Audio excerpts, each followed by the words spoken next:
Potem smo že nazaj z debato, kdo je boljši voznik. Če se strinjate, Špelo, pritisnite Venera, SMS z besedo Venera na 041 300 007. Če se strinjate s tem, da so moški, da smo moški boljši vozniki, potem pa 041 300 007 in besedica Mars. 01475 20 20 in 01475 20 21 sta naši telefonski številki, tako da lepo kličite in delite svoje mnenje.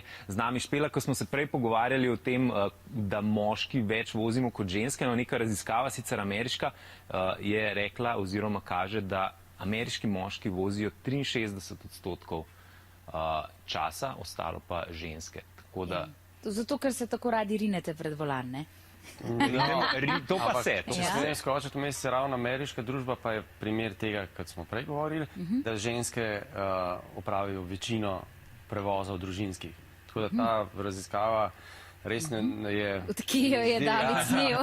Ampak ker ostajajo tudi pogosteje doma, niso v službah ali imajo drugačen delovni ritem in opravijo vse te družinske prevoze, ne vem, vrtce, šole, treninge in podobno. Pri nas v Sloveniji je verjetno malo drugače, ne? Ja, ali še vedno... Pustimo to, kako je v Sloveniji, vsi vemo, da sem izbral raziskavo za tisto državo, kjer so odstotki najvišji. No, ampak ker prej si že omenil, Andrej, da se v kabini med vožnjo veliko soočamo tudi z partnerskimi težavami, ker pač takrat je najlažje, ker ne morejo videti, pa mu lahko vse poveste.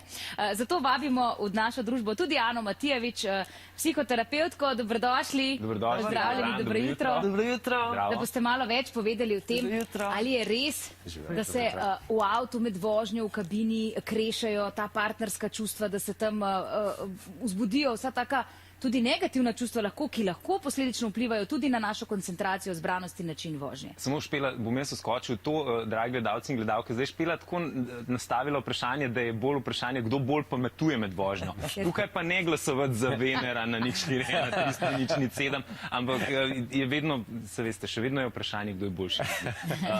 Ana, se upravičujem za tale internet. Tako je. Jaz mislim, da vsekakor je promet ena prilika, da se izlije neka jeza ven. V zaprtem prostoru si. Mislimo, da nas nihče ne sliši v avtomobilu. V resnici pa, kaj veliko koristi od tega ni. Če so prepiri pravzaprav v avtomobilu med partnerjema, pa to kaže bolj na to, da tudi med njima ni vse, da ne klapa vse in da... Da se sicer doma ne znata pogovoriti, pa potem to storite med vožnjo, ne? Ker kot sem rekla, tam moški ne morejo videti, ne morejo poslušati, kar imamo za povedati. Ampak vzemimo najprej en telefon, potem pa nadaljujemo z debato. Dobro jutro, kdo je z nami? Ja, dober dan. Dober dan. Dober dan. Dober dan. To je Franci. Veste kako, jaz sem bil pa cel življenje na cest, poklicen voznik, ne čist cel, ampak 30 let. In recimo zdaj opažam, kako so mladi vozniki naučeni, recimo rokol na 12, šučala, pa stekajo ovinke. Ampak še, kar sem presenečen, sem pa še nad spoštovanjem dekleta, pa biti mladim voznicam. To, da me tola gospa Močnikova, recimo, veste kva, čiznična presenečena, da ste toliko našpičena, da se več človek malo lahko bavil, recimo, ali pa bav, recimo. No, mislim, da se, kakor ste tkola kontra na vse, recimo, veste kva, moram povedati, tist, kar je gospa nazaj vzeva, da niste agresivna, mislim, da ste taka na cel čas. Gospod, za potrebe dobre debate je treba podati dobre argumente. Samo, veste kva, ta vaš obnašanje pa ni čist nad ženska. No, dobro, se pravi... Da malo omilimo, ja. Veste, midva tukaj z Davidom ne tekmujeva, podajeva samo vsak svoje stališče. Seveda, mi vsi ne moramo biti vsem všeč, čisto spoštujem to. Na mene pa zanima, kaj vi mislite, kdo je boljši voznik? Aha, zdaj pa se očitno premislil. Meni se zdi, Špela, da, veš kaj, to je ta najina tekmovalnost.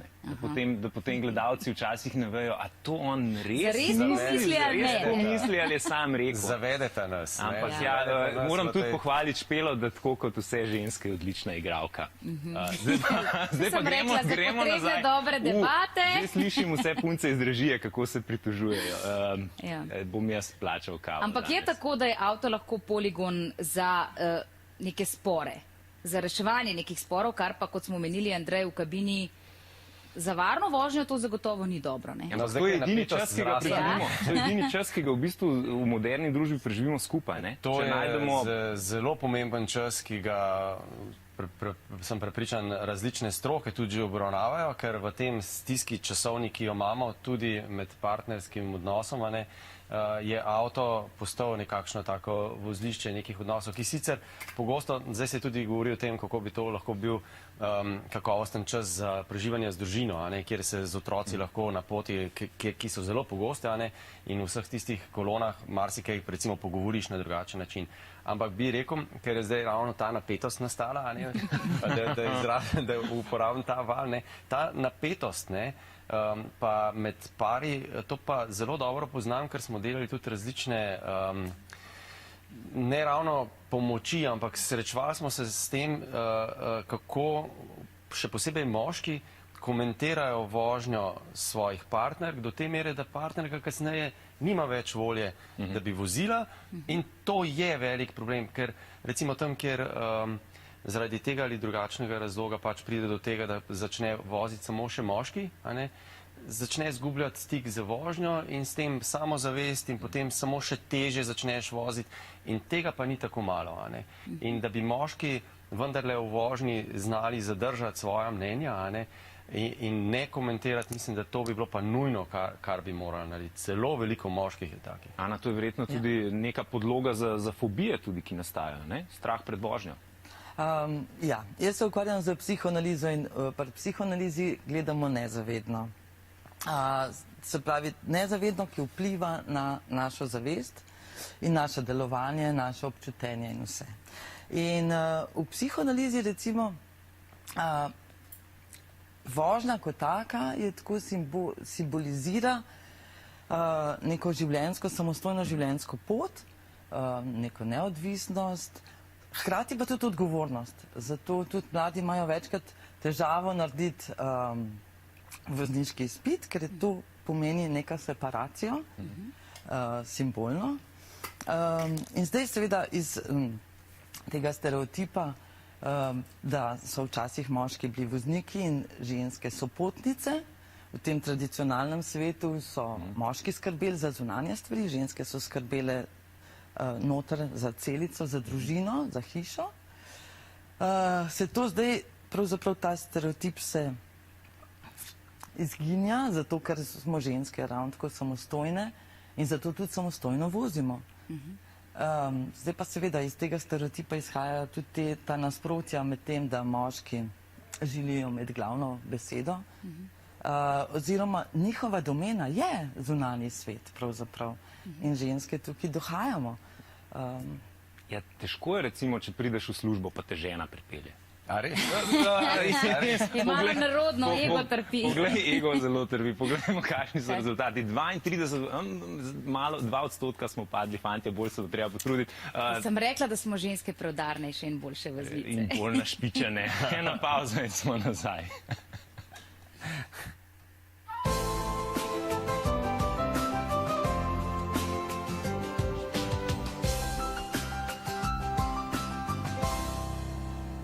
Ja, še vedno smo sredi burne debate, kdo je boljši voznik oziroma voznica, ali smo to Venere, glasujete na SMS 041 300 007, če verjamete, da smo ženske boljše voznice, ali 041 300 007 z besedo Mars, če verjamete, da so boljši vozniki moški. In me prav zanima, kakšen argument imaš pripravljen za Ne, moj naslednji argument je v bistvu podoben argument, kot sem ga imel pri daljincu, da smo moški vozniki, boljši vozniki in boljši uporabniki daljinca. Ker? Zaradi tega, ker smo ga izumili. To pa si brcnil temo. Ne, Andrej, prosim, če rešiš to tega. Ko enkrat stopaš tako globoko, ti ni pomoči, ne more več pomagati. Jaz bi pa skočil način drugi, jaz bi pa pravzaprav rekel, da nismo več, da smo se oddaljili od debate, kdo je boljši ali slabši voznik ali voznica, ampak da smo šli na polje čist drugega, to, kar ste prej omenili, da pravzaprav smo v nekih odnosih, še posebej, če sem prav razumel o tem, kako se moški v tem času, ki se pa zdaj zelo spreminja, v katerem ženska že dolgo, ne, sam zdaj pa pač res jasno, verjetno vsem moškim, ne, na vseh področjih. Vsem usvaja? Seveda. Kdo je zdaj postal glava družine? V vožnji, ne, je pa to zelo zanimivo. To je bila tako tradicionalno naša domena, ne, in zdaj težko to spustimo, ne, tako kot tudi na drugih področjih, strokovnih, ne vem, tam, kjer so zelo moško zaprte družbe, ne, se težko soočamo s tem. Tudi verjetno v družini, v nekih novih asociacijah, kjer moramo prevzemati druge vloge. In kar jaz skozi vožnjo vidim je, ne, da moški, da to gledamo tekmovalno, ne. V resnici pa ne bi smeli gledati tekmovalno, ne. Ampak pač vsak vozi kot vozi in to je to. In enako kot upravljam, ne vem, hišna opravila, za katere se moj oče čudi, da jih jaz sploh znam, a ne, kaj še ne, da jih delam, ne. Da znaš ločati barvano pa ja, belo pa vse to perilo. pa likanje in vse ostale stvari, a ne, je pri vožnji na nek način se mi zdi ta zaprt moški krog, ki ga s tem, da če rečemo, da je kdo boljše, slabše, pravzaprav nič ne pomagamo. Ana, a A mili. je sposoben moški reči, moja žena je pa res dobra voznica, kapo dol? Jaz sem sposoben, ja, in se pohvalim s tem. Jaz sem In tudi sestra. sposoben. Aha, ja, to zdaj. Vem, da Ana, gledaš kaj vi živjo. menite? Jaz mislim tako, da vsekakor je to enega veščina, ki se jo preučiš, tako moški kot ženska. Ampak mislim, da so fantje malo v prednosti, ker če tako gledaš enega majhnega fantka, ki se ure in ure igra z avtomobilčkom in precizno parkira. Jaz mislim, da je to neka mala prednost. Ja, to ni težko, mislim, to je težko nadoknaditi, ne. Ves ta čas, ki ga mi porabimo od svojega drugega leta do 18, ko sedemo v ta prav avto. To vlagaš, ne? Ja, vlagam v to, pa ne v barbike, pa ne v striženje. Ampak kaj pa v smislu, če se loti, če gremo malo nazaj tudi na partnerske odnose, ki smo rekli, ki so lahko zelo napeti v avtu, ne? Pravijo, da ženske rade nergamo in negodujemo med vožnjo in da gre Pa saj ne samo moškim med to na vožnjo. živce, ne? No, to je diskutabilno, ampak moški pa po drugi strani pa pametujejo, ne, kako bi morale voziti, pa da je to tako, pa to bi mogla boljš, pa pazi, tam je semafor, pa vsega živa, ne. Tako da, ne vem, kakšen poligon pa tukaj odpremo. Ja, lahko je čistko, da je to kot neko vmešavanje v življenje oziroma v nek stil, ali pa je to res ta tekmovalnost, ki je žal prisotna. Zdaj na nek način ta moška vloga, ki je bila ta tradicionalna moška vloga, nekako se zgublja in jaz verjamem, da je tudi tukaj neka stiska. Se moški bojimo, da bomo primat vožnje izgubili. Je to... Ne, primat vsega, pravzaprav, da je... A ja, to je bolj, je širše kot samo kdo bo vozil avto. Ja, pravzaprav je moški v tradicionalni družbi skrbel za družino in je prinašal hrano in varoval dom. Se pravi, te zunanje meje, ženska pa je skrbila noter za dom, za družino. Kdor jo ima rad, jo ima doma. Kako? Oh, David, si šel pa 30 let nazaj. Sem to na glas rekel. Naslednji telefonski klic, dobro jutro, kdo je z nami? Dobro jutro. Dobro jutro. Še enkrat Marjan. Marjan. Jaz bi rad pohvalil javno mojo sestro, sva dvojčka, ne? Že sem še starejši voznik, že 52, že imam že 35 let izpit, ne? Ma dejansko moja sestra, ker sva dvojčka dosti boljši vozi avto kot jaz, ne? Vozila po Ljubljani, tam je gledala, se vstavila pri semafori, ne vedela kam je, imela zemljevid stiskati na desni strani, jaz sem sedel zad in moj avto je vozila Vana. Prvič je vozila moj avto, je gledala na zemljevid in se znajdla po Ljubljani, jaz se pa ne znajdem po Ljubljani, no. Tako da pohvala moja sestra, ja, prav. Ja, lepo, da ste to priznali. Marjan, najlepša hvala za klic in režija. Se nismo zmenili, da spuščate sami. Ampak, David, ne, tukaj mogoče naslednji argument, pa boste povedala tudi gosta, da omenil je gospod zemljevid, ne, da se ženske tudi tukaj, bom rekla, se bolj znajdemo, smo tukaj bolj varne, ker ko gremo na nek cilj, se pozanimamo, pogledamo zemljevid, pogledamo pot in tako naprej. Se pravi, orientacija, ženska orientacija je dejansko tvoj argument. In potem med vožnjo gledate na telefon, kje se zares pride in to pa je potem nevarno. Ne? Se pravi, ženske se tudi malo bolje pripravimo tudi na vožnjo. To je res, moški ne bo nikoli vprašal, kje se zavije. Ja, raje 3 ure okrog krožimo. No, ampak potem, kad tako vidva prijetno tole razgravljata, ne, bi nekaj drugega mogoče dodal, ne toliko o tem, ali bi moški vprašal ali ne, ampak recimo opažam, no, da veliko recimo žensk reče, zakaj nisem bila pametna že prej, ne? In moškemu kar rekla, joj, koliko dobro ti parkiraš, jaz sama ne bi znala tako dobro parkirati, ne? In to povejo tako, ker sej vem, da je to tako zelo cenena pa prozaična floskula, ampak njemu bi to tako veliko pomenilo, ne? Tako kot veliko moških vidim, da na drugi strani, ne, ko vozijo prehitro in jim partnerke rečejo, lahko tudi recimo, ko še nista v zakonskem odnosu ali pa dolgo časa skupaj, recimo, bojim se, a lahko peleš malo bolj počasi, strah me, ali pa to samo pokažejo, s tem sej vidiš, da sopotnik se ne počuti dobro. Moškim velikokrat to na nek način malo godi, zaradi tega, ker so oni v posesti neke moči, ne, in oni obvladujejo situacijo in ženska bo to videla, ne. Ne razumemo, da gre za... Si želimo je, da nas prime za koleno, pa reče, lahko malo bolj početi. Ja. No, to je pa drug pristop, ki deluje fantastično. Se pravi, spet smo pri tem, Ana, da so moški lahko boljši vozniki, ampak le v primeru, če pobožamo njihov ego. Ali kako? Pomaga, no. Jaz mislim, da vsekakor pomaga, če moški pravzaprav pohvali ženstvenost svoje žene in žena pravzaprav povzdigne. Ja, sposobnosti. Si damo vsake toliko kakšen kompliment. Kompliment, seveda. Špela, jaz mislim, da si se odlično pripravila na to debato. Samo še eno vprašanje imam, ker smo ravno pri koordinaciji. Mislim, da moramo na oglase. Če mi pokažeš, kje je sever. Je kle v studiu, ne vem. Kratka, kle v studiu je malo drugačen. Kratka pauza in smo nazaj. Ja, ti pa veš, ja.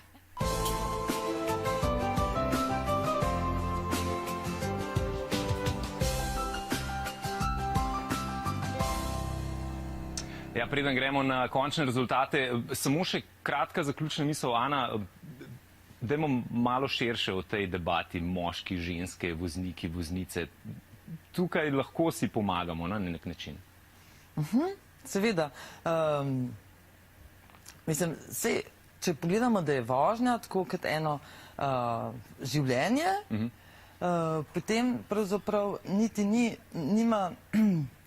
Ni tako odločilno, je zdaj moški ali ženska boljši šofer, pravzaprav se mi zdi, da se gre bolj za odgovornost, pa za nek strah, ne, saj strah je zaviralec, recimo anksioznosti je zelo pogosto, zelo prisoten strah pred samostojnim življenjem in kot prvi znak se lahko pokaže tudi strah pred vožnjo. Tako da... To je lahko na obeh straneh, ne? Tako, na obeh straneh. Andrej, kaj pa za zaključek, kaj bi lahko rekli, težko bomo tukaj enotni, kdo je boljši voznik, ne, ker z Davidom vlečeva vsako svojo smer, ampak kaj je tisto, kar definira dobrega voznika, ne glede na to, je moški ali ženska? Prav to izhodišče se mi zdi najboljše in za moške in ženske velja, ne, da je treba voziti preudarno, defenzivno, predvidevati stvari, biti skoncentriran na vožnjo. In tukaj si lahko tudi pomagamo, ne, kadar nismo sami v avtu, je strah lahko, recimo zdaj bojo zimske razmere, si lahko pomagata, ne pa en drugega, recimo, še bolj provocirata. In seveda v vožnji vedno biti skoncentriran, osredotočen na vožnjo in predvidevati nevarnosti. Ja, predvidevanje pa je vseeno domena žensk, kaj ne? Za konec še eno vprašanje. Zakaj imate ženske, vem, da ti ne, da vedve ne, ampak zakaj imajo ženske večkrat težave z bočnim parkiranjem? Zakaj? Andreja, ti mogoče veš. Zdaj boš užalil vse ženske, no da je hitro. Ker moramo pogledati še rezultate. Zato, ker vas moški navajamo, da je tole 30 centimetrov. Ja. Rezultati, zmagala sem, David. Zgubil sem, ampak moramo žal zaključiti. Hvala.